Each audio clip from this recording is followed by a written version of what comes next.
فمرحبا بجمهورية الصومال الديمقراطية رئيسا وحكومة وشعبا التي تؤكد بانضمامها للجامعة ودولها الأعضاء متصلة بالتاريخ العربي الإسلامي وحضارته العالمية.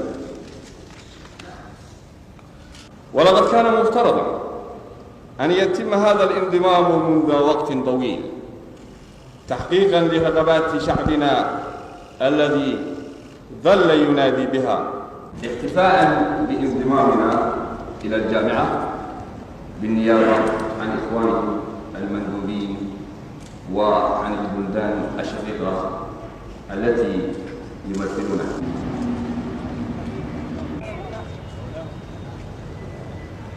شويش سيب الحمل بقى. شويش اوعى ورا بقى انت خالص.